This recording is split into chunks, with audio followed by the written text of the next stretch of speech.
Say what's on your mind. Speak loud from within. Make us sing along with the power of the pen. Say what's on your mind. Speak loud from within. Make us sing along with the power of the pen. Yes. What's going on, boys? Yo, what's How you up, doing, man? Yo, man, I'm so proud of this platform. Yeah. This is everything, man. Yes. Yo, I Tom. ran outside of class real quick. I wanted to support and check in real quick. I love it.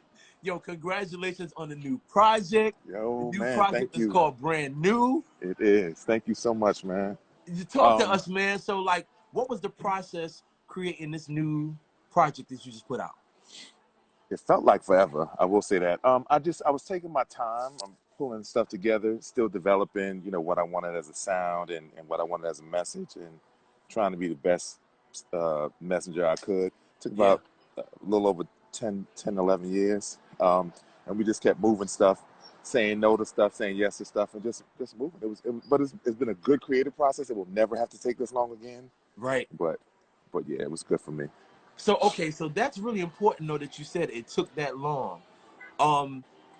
If you don't mind, tell me why you waited that long. Why did you let that process go that long? Yeah. There were a number of reasons. I think there were things that I needed to become in order to stand by the message that was coming out in the music. And so I had to free up some areas of my life for ministry. I also needed to develop my craft a little bit more. You know what I'm saying? Like to hone what I was saying was going to be excellent. If it was going to be good, it had to be really good for God, because Right. you're standing next to some of the greatest singers on earth when you're doing gospel. So it was just a full creative process, a full process of evolution for me. Nice. Yeah. Nice. That's amazing. Yes, That's sir. amazing. So if you don't mind, can I play one of your songs? Because I know you don't have access to do it where you are. Sir, Can are I you play kidding me? Can I play one of my favorite songs? Go, absolutely. Oh my God. Thank you. I'm gonna play one of these joints. Yo, first of all, I hit Thomas up as soon as I heard this project, because I was like, yo, you like on this Luther Vandross, BB Winans. Yo, Like S. his tone is like Seal. If y'all know who Seal is, like, it's just dope. S, let me tell you, I want to say this while we're on this. You have been a huge inspiration for me. You know this, right? So you have taken time to kind of say, yo, T, make this better, or focus on this. And I still aspire to do some of the stuff that you're doing musically, including this platform. So while we're going into this, I just want to say that this is really, really what I aspire to in the way of artistry, like not just being in front of the mic, you know what I'm saying? And so I really appreciate you for that, man. Really do. Yo, you my brother. Like, whatever I can do to help, whatever I can do to inspire, that's what I'm going to do. That's what I'm going to do. Excuse all the noise. I apologize. No, don't worry about it. Don't worry about it, man. Again, so I'm gonna play the title track from Thomas's new album. The new album is called Brand New, y'all. Yo, just check it out. Here you go.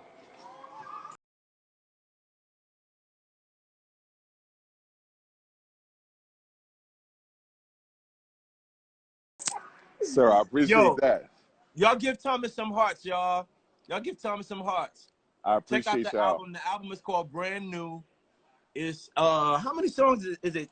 12? It's like 11 songs, I think it is. 11 songs, and like maybe some interludes and stuff like that. I will never do a project this large again. But but I mean, it took this long to do it, so I was like, give it all to him, right? Yeah. Yeah, it's been a really great response to the music, and I'm really happy right now. Still doing more stuff, but very happy right now. So last question for you, Thomas, before I let you go, right? What do you think now that you have become the artist that you love? We love these artists and we know what they go through to create these projects or whatever. How do you feel now that you're in the shoes where now you have to be the artist and the songwriter? How do you feel? It's very weird. Yeah. And I like you started writing songs a long time ago, so you gotta kind of try to make that as good of a process as it can be. It's very weird. It's my voice in my pen for me. and Hey, Joe Vita, I it's see you. still weird. Hey sis, it's Mhm. still weird for me, like, to hear that the songs that I wrote are actually getting out there and people are liking them. That's really weird for me. The process is something that I'm very comfortable with, though. Uh-huh. I'm probably more comfortable writing it than I am singing it. And it's only because it comes. I know where it comes from inside of me, and so I can put Yeah. that to pen very easy. Yeah. Then to go make it music is a whole nother thing. So, but Right. it's still weird. Now, I'm still aspiring. Hopefully that it'll get better over the years. And yeah, but I like that process. I really do. I would admonish all of the artists to hone this part of their skill set.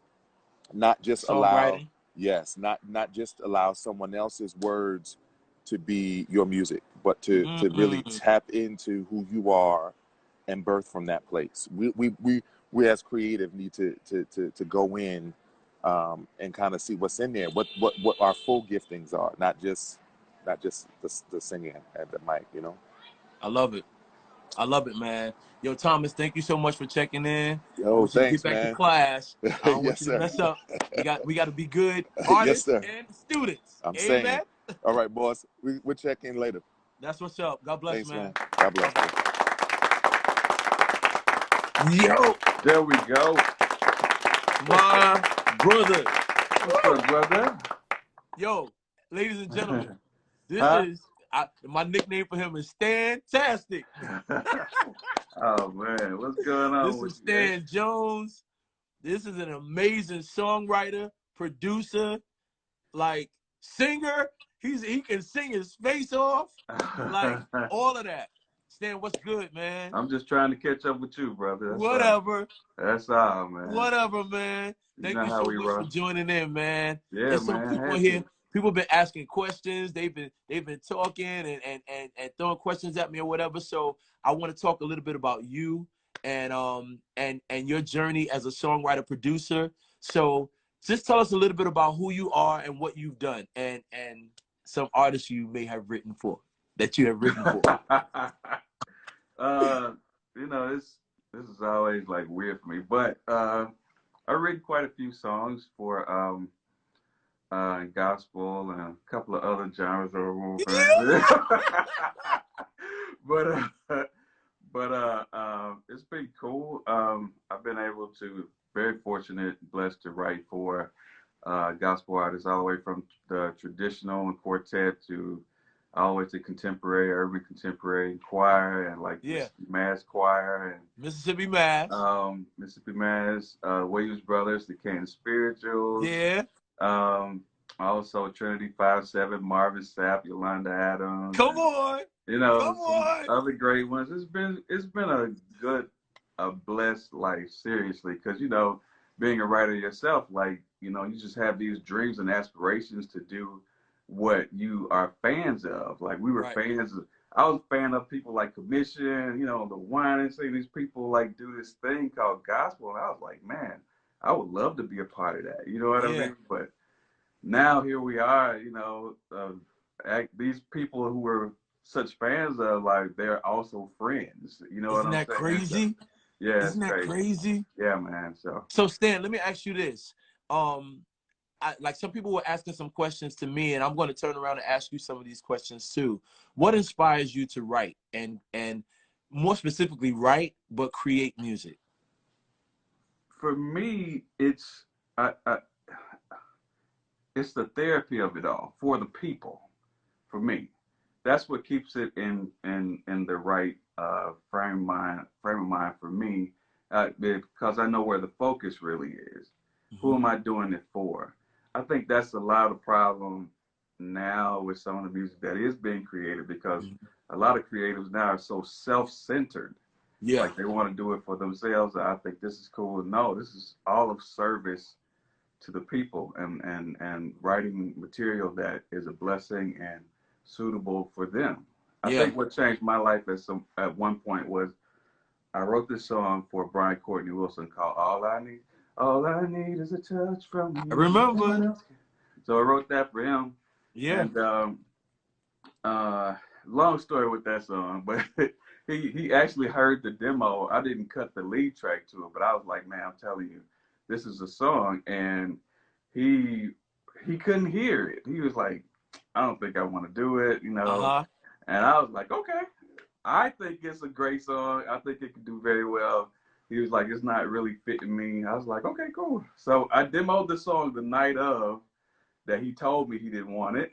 Uh-huh. And he came back the next day and I was playing the song because I was getting ready to send it to someone else. Wow. And he heard it. He was like, what's that? I said, that's the same song I was playing. So he was like, I said, it's already out the door. It's about to be gone, you know, about to be done. He said, I said, I promised it to someone else already. He's like, you gotta let me try it. You gotta let me try it. Yeah. Bro, he recorded the song. What you hear on wax is what he recorded. One take, that was it. And he killed it. You know, that was in the music world days. That's Matthew crazy. knows. And after he came out of the booth, everybody in the control room was just boo-hooing and crying. So they was like, he was that like, song is what so happened? Powerful, man. Yeah, he was like, what happened? What's wrong? I was like, dude, you like the paint is coming off the walls right now from what you just did. So I don't want to cut you off, but somebody asked a question, and I hope y'all heard what he just said, because what he described was an answer to the question, and the question was, how when you create a song, how do you know who to give it to? Like, how do you know who to give it to? How do you know how to shop it, or how to place a song? And you pretty much said what I said, but you gave a story to go with it, which is, you know, the songs is like our children, right? Yeah, and absolutely. so like when we give it to someone, we trust that this person is going to deliver the song and convey the message with the same heart that we created it with, right? Yeah. So Yeah. you experienced that because hopefully. You're right. Hopefully. Because Yeah. the production side is a whole nother thing, because you know, sometimes we give songs out and we give it out one way, and then when it finally comes out, it's like, what? What's that arrangement, right? You know, like what's those notes? Yeah, right? yeah. You pray it's better than what you do. That's the hope of it. You said something that I want these songwriters and aspiring songwriters to know as well, right? Mm-hmm. Here's the thing. You said that you had submitted a song to be recorded, right? Mm-hmm. And initially it almost didn't make the cut. Right. True. I know you can't name the number because I can't name the number for me. Yeah. But how many songs would you say that you've written that have never seen the light of day? Man, like it's funny you say that. I just went through 5 hard drives of songs that never got released. 5 hard drives. Yeah, just a bunch of songs that you record. But you know what I learned, to be real, is that the more and more I've grown in the music industry, you find out, again, like I was saying earlier, okay, I said I've learned the difference in what you can do because you're gifted and talented enough to create something versus what you're purposed to do because you're supposed to create this. So I have drives full of music that I created just because I can do it. Wow. But there's a difference, and it hits you differently when God says, you're purposed to make this particular song. Wow. My people need this in particular. I started to learn that difference because, you know, we can all get in the studio and just create something. And just create, right? Just create and make something and be like, it, you know, bob your head enough to the whatever the track is and it'll groove you, be like, yo, this is hot. But what if it isn't? You know what I mean? What if it's only hot to you? You know what I'm saying? Yeah. And the most prosperous people are those who create for others. For others. Besides themselves. Not for them. Like, that's a very small window to say, I'm going to make this for me because I think it's dope in hopes that other people like it. Wow. Versus, I'm going to create something for the people. Stan. You preaching, Stan. I'm just saying. No. You preaching, Stan. I'm just saying, bro. I'm just saying. That's the best way to go, man. If you want to, I don't think I can't name not one very successful entrepreneur or anyone who's been creative or in business to be successful that created something thinking only for themselves. Right. You know what I'm saying? Right. So I want to jump in here real quick. All of you aspiring writers, songwriters, and creators and creatives, that is something that you need to know. If you've been having struggles, or if you've been feeling like, you know, why nobody wants my song, and why nobody, you know, why nothing's happening with this song, or why nothing's happening with stuff that I'm creating or whatever, it's a strong possibility that you have created something for you. And you alone, yeah. And you Absolutely. alone, you know, and here's the thing, that's a part of the creative process. So if that applies to you, that doesn't mean stop writing or stop creating. That means you have to keep going until you get to what's for everybody else. Yeah. What's for everybody else. Yeah. I mean, that so covers good. everything, not just songwriters and producers, but even entrepreneurs, period. When you create a product, Steve Jobs I'm an all-time fan of his. I study everything he does, or has done, rather. Everything he made was about the people. He was so dedicated to the product that he didn't care much about himself. I don't know if you know his biography or whatever, but like he lived forever without furniture because he was so focused on people and creating products, especially for people. He didn't want nothing to be so complicated. He was like, I want this new product to be as simple as possible, almost close to an appliance and how that works. I mean, you just plug it in and make it work. That's how you should want everything to be if you want to be successful in it. Make it simple as possible, but impactful. That's the word. Yeah. Let it have impact in what you're doing. Because if it is impactful, then it'll bless the people. I think that one of the greatest moments in my life was, as a writer, was when somebody came up and told me that, like, I had to find you and tell you that I was in my bathroom one night and I was about to commit suicide.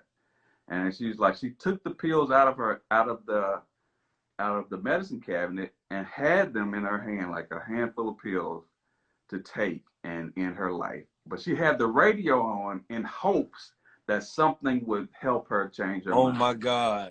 And He Has His Hands on You came on the radio. Oh my God. Which is the song I wrote for Marvin Sapp. And she was like, she took the pills and threw them in the trash, and she decided to live again based on that. Power of the pen. Keep going. Yes, sir. Power of the pen. Absolutely. So those are the things, even to writers who don't feel good about where they are right now, maybe you should check where you are right now. This is real. Check your heart. And all in love. Check your heart. See what it's all about for you. You know, what are you doing? Are you doing it again because you feel like you're gifted and talented enough to do so? That's not it. I mean, there's so many more elements to this thing that really put you in the place where you can hear God, and if you're being a spokesperson for Him, then what comes out of you is what the people need to hear. There's no denying that. Because you're just a filter for Him. That's it. Man, that's good. That's so good, Stan. I'm just saying, man, it's very real. And I feel like the further and further this world goes, bro, the more important every creator that's on this live right now needs to know the importance of what they're doing. Right. It's very important. It's not a game anymore. We need material and gospel music that is going to be impactful on this world and that's right. To say, instead of going left, I need to go the right way. Right. We have the power to do that. The whole world should be coming to us. There's no reason why the gospel music genre should not be the biggest genre of all time, because the world needs what we provide. They need it. We're the hospital of music. That's what we are. Real. It's so amazing, man. You're blessing me, Stan. Like, you're encouraging me, you know. And I met Stan back in, I think, what was it, 2009 or Yeah, yeah, 2010. somewhere in there. Yeah, somewhere around then. And we've always stayed connected and had conversations, and we Was used to that talk sold more out back year? then. Was that Huh? the sold out year? Sold Out came out in 2008. But you know, Sold Out, it kind of rained for a while. All right, Thank you, Jesus. all right. Thank you, Jesus. So Yes, thank you, it Lord. did. But you know, some awards and nominations later, you know, I met Stan, and he's just been this person. Like, we can have these conversations day and night, and it'll Oh be yeah, like this. If I'm not encouraging him, he's encouraging me. And I really appreciate you, man. I yeah, appreciate man. you coming on here Absolutely, and bro. helping these people that are listening. You know, man, that was good. That was Yeah, so man. good. Like, your heart, your heart. And I just want to encourage people about this as well, because this is all in what we're talking about right now. I told somebody one time, they was like, you know, what happens if the label doesn't do something with the song, or the artist doesn't do something with the song? It's not your job to decide what happens with the song. Your job is to create the song and get it out and let it be heard. Once somebody hears it and they take it and they record it and they do something, whatever, that the people that make Tide and laundry detergent, they just got to get it on the shelf. That's good. They don't determine who washes with it. No, They no. determine they have to get it on the shelf. Put it on the shelf and let it be a blessing to whoever's going to be a blessing to. Just keep making content. Keep making content. Keep creating content. Keep telling your stories. Don't stop. Don't stop. I was in a area maybe in 2019 where I was ready to stop. Mm-hmm. You know, but because this is We something talked. God, We talked during that time too. we did. I fussed We at you quite you extensively too. did. You did. You did. Yeah, But yeah. because of who God created me to be, I can't stop. You No. know what I'm saying? Yeah. I can't stop. And even in Yeah. my sleep, it's still happening. But see It's that still I'm gonna go back to a piece you just said though.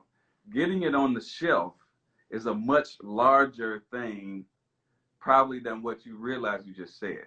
You can create the song, but getting it on the shelf means working hard enough. That's the faith without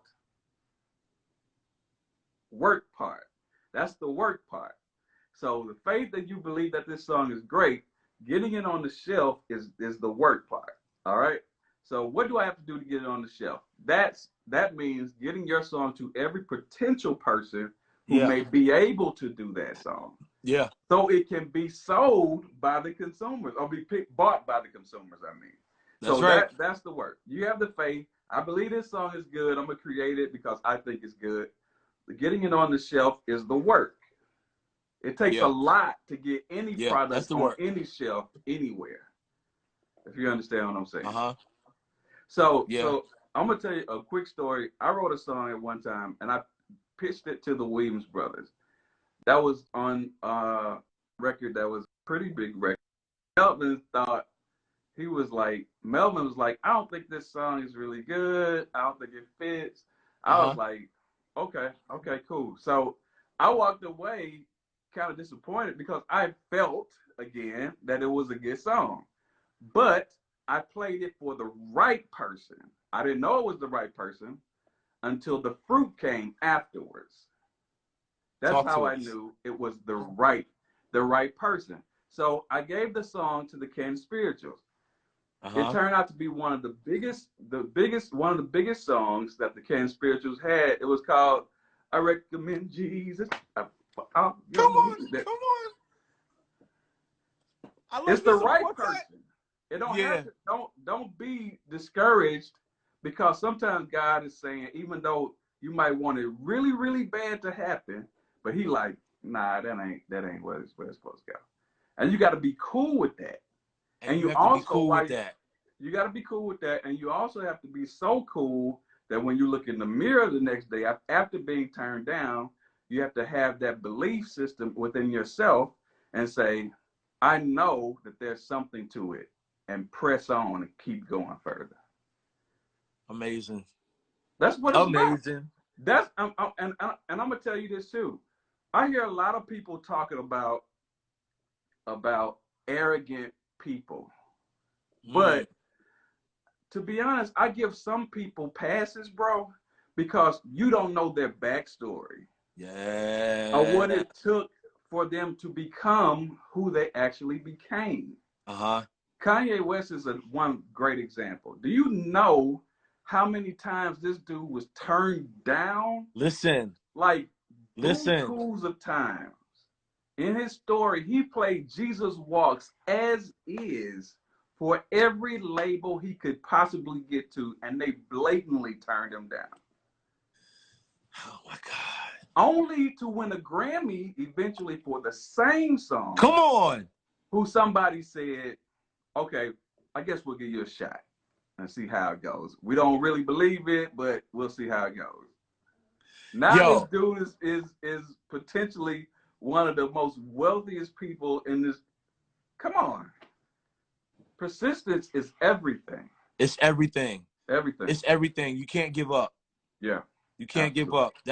We have to know what we were created to do. Trust the process. Right. Trust the process. Yes, trust the one who created us to do it. And go. Yeah. And go. Like that's my favorite thing. Let's go. But you have no idea what's behind my let's go. You don't know what's behind my let's go when I say let's go. Somebody just said 1.8 billion. Yeah. There you go. And yeah. He could change his name to 1.8 billion. Yo, listen. I'm gonna have to bring Stan back on. Like, we gotta do this. Everybody say power of the pen. Yo, tell somebody about tonight. The joint is getting ready to cut off. I don't want to be on here long. Thank you so much, man. Thank you so much, man. I appreciate you so much. I love you for joining us. Power of the Pen next Tuesday night at 7 p.m. Not long, but we're going to give y'all some powerful information behind the scenes of what the songwriters go through and how we create and, you know, the whole process. Power of the Pen. Say what's on your mind. Speak loud from within. Make us sing along with the power of the pen. Say what's on your mind. Speak loud from within. Make us sing along with the power